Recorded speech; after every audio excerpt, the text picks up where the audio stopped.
Meditation. Yep. Hey everybody, welcome back to my channel. I'm the Mellow Mama. This is my son Donovan. Today I'm going to talk about how to meditate. Meditation. If you're new here, what's up? My name's Kate and I talk all things conscious living and conscious respectful parenting with the help of all kinds of resources, books, and of course, my personal experience. Go that way. As a mom. A large majority of my videos are focused on different concepts regarding child rearing and how to bring a conscious lifestyle into your parent-child relationship, how to bring more consciousness into the way that you relate to all people, but especially your children. I think that at the end of the day, applying all of those concepts and being able to practice them day in and day out, here you go, can you take some of these pretzels?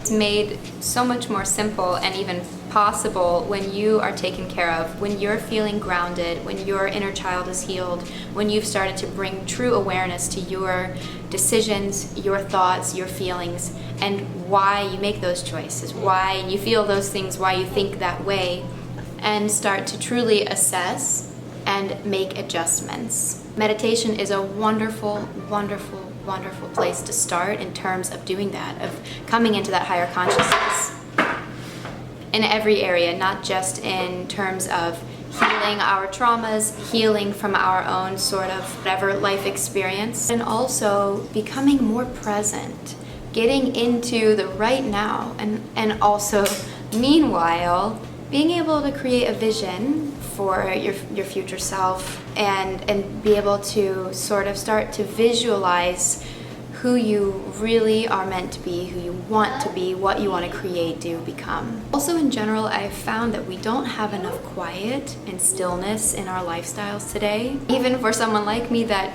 genuinely tries, I bring a lot of mindfulness to mindfulness. I really make a conscious effort to have more of those things, of the quiet, of the stillness, of presence. And it's still difficult for me because we have so many extrinsic motivations, so much technology, so many interferences.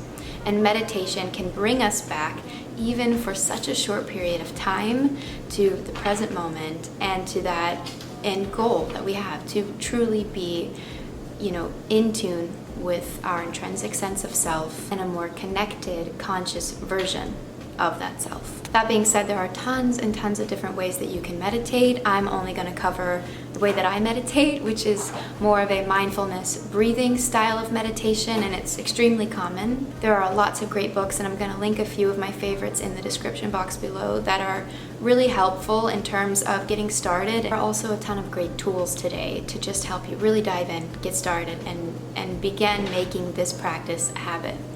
All that being said, here we go. Let me tell you how to meditate. First things first, you're going to want to assess where to meditate. I personally prefer to just sit on the floor, but some people like to sit in a chair. I think also if you're somebody that's new to meditation and you're feeling like, I don't want to get too bogged down and worrisome about my physical alignment, what my posture is like, all of those kind of things, the chair might be ideal for you, and that's a totally great option. An option that is commonly suggested or people think is a good idea that's not necessarily the best choice is meditating in bed. People actually have a big tendency to fall asleep while meditating. It's a little bit too cozy, and meditation does help you relax. So we want to actually be mindful and come into that higher consciousness, and we can't do that if we're sleeping. So the floor or a chair is perfect. And in terms of the actual environment, we want something that obviously matches up with the mission of what we're trying to do. So a peaceful, quiet, clean, fresh,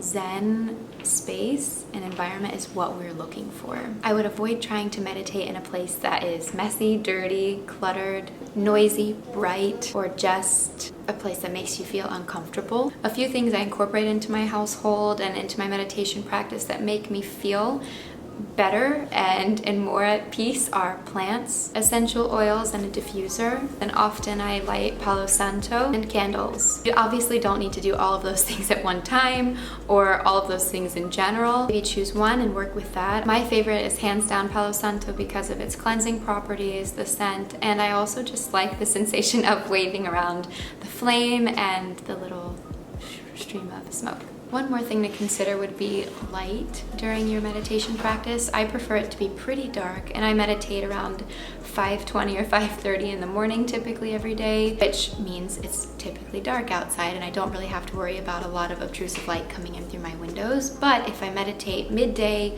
or if you're somebody that's trying to meditate, when there's a lot of light outside, I just recommend making your space a little bit more dim. That way, even with your eyes closed, you sort of have that sense of calm and peace instead of bright, cheery, hey, zippity-doo-dah. I mentioned that there are so many different styles of meditation, and something that we have right at our fingertips are our apps and our YouTube channels and different people that can give us easy tips and tools and advice and even actual hands-on guidance in terms of our meditation. My favorite YouTube channel, and she has no idea who I am, is Meditations by Rasa. Love her voice, and I think that that's a really important thing to consider and contemplate before you go into using a guided meditation. I've also personally used the apps Moment, Headspace, and Calm, and I love all three of them. I just typically prefer to use my own, like I said, guided meditations that I've prepared for myself that are pretty specific in terms of what I'm trying to achieve through my meditation process and practice. And I also just like to simply be still and start my practice, but it's taken years to get to that point, and I think that even sometimes today, I really prefer to use a guided meditation by someone like Rasa or an app like the Headspace app or the Calm app. So I think those are really great resources to look into. Some of them require a subscription, but I honestly think if you're wanting to make this a genuine habit, something that you really do practice, having some skin in the game, making an investment is sometimes a good idea, because you'll think, I actually paid for that, I should probably use it, as opposed to, it's free, like, whatever, it's no big deal, I can let it slide, and maybe I'll do a practice here or there, who cares? I think when you invest, you have a higher tendency to actually take advantage of it and take it seriously.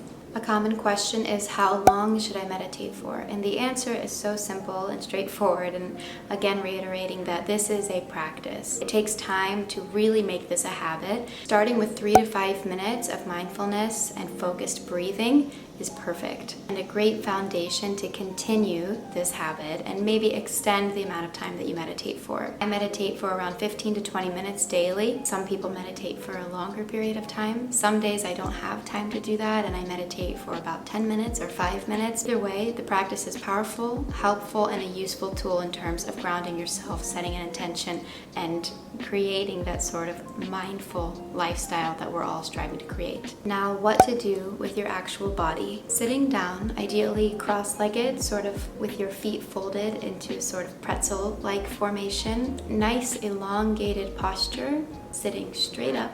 Head forward, shoulders rolled up and back. Your arms should be relaxed, and your hands can either be on your lap, sitting on top of your thighs with your palms facing up toward the sky, or cupped in the middle of your lap. Something that I also like to do is rub my hands together and sort of feel the sensation of the energy between them before I actually place my hands on my lap.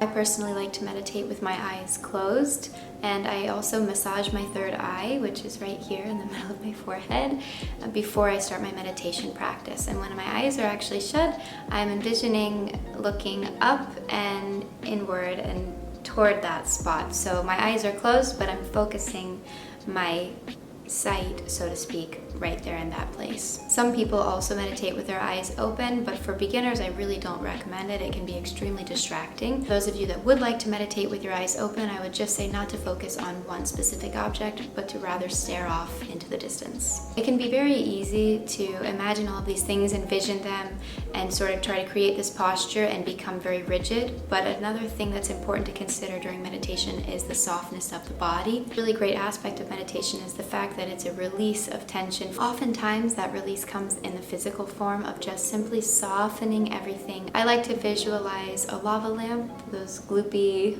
little old school lamps, or a candle melting down, as I even take my hands across my face on days when I'm having a hard time just really softening and loosening up. Another thing that I do on days when I'm feeling particularly tense is scrunch up my entire face, my fists, my body, one body part at a time or all at once, and then release. Sometimes I even have to do that more than once, just a few times in a row, to really sort of loosen up my body and get into that very soft, melty feeling. Now, what to do with the mind? Nothing. The entire purpose of this exercise and practice is to get away from your thoughts, not to stop them. I love the analogy that I got from, I think, the Headspace app, which said, imagine your thoughts as cars passing on the highway. You don't want to chase the cars, just let them pass. Let them pass by. And your thoughts are definitely going to show up, but your focus should entirely be on your breath. I like to inhale, breathing for 4, all the way filling up my entire back. Sometimes people say you need to be filling up your belly with air like a balloon, but because of our conditioned thinking in terms of fat, skinny, whatever, we actually are no longer breathing properly, most of us. And most of us have very shallow breathing up here. I was really bad about this for a while, especially in times of my life that were pretty ridden with anxiety and things. So we want to have lower, deeper breath.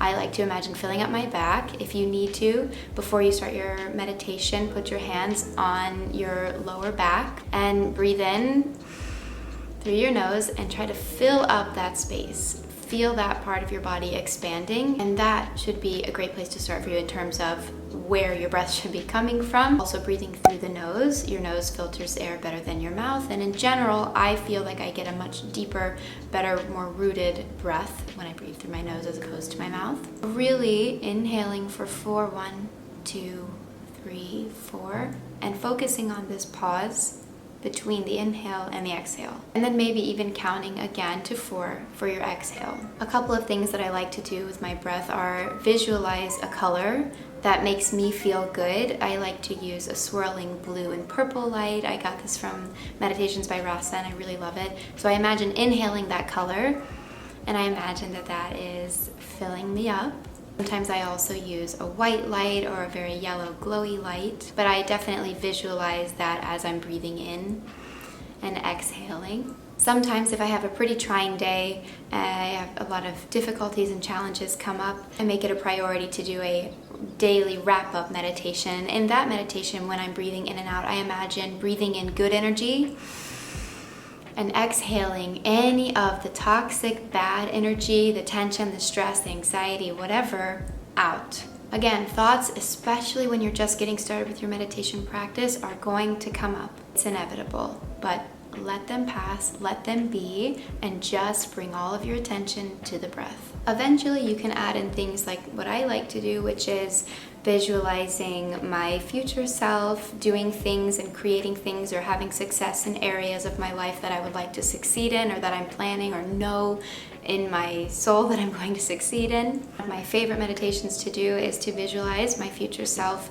or my 5 years from now self in the house that I want to be living in with my son, so healthy, so abundant. Sometimes my sister and I would meditate together and we would visualize our birthing center, for example. I'd ask her, where are you walking to? How are you dressed? How are you feeling? What do you see? What do you smell? What do you hear around you?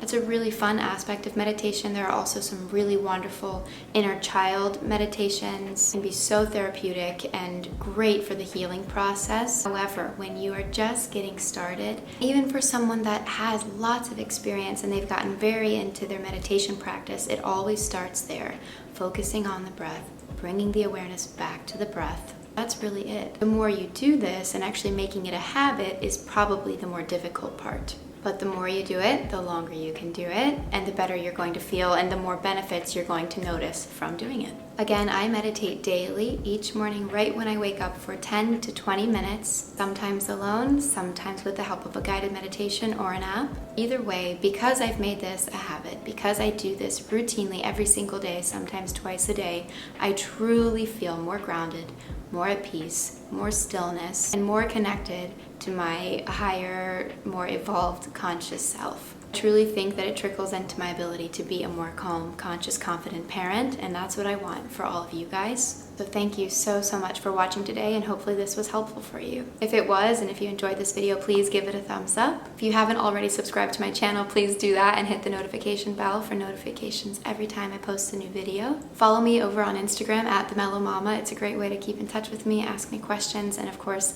comment on these videos while my comment sections are disabled. And that's it. Thank you guys so much for watching, and I will see you on the next one.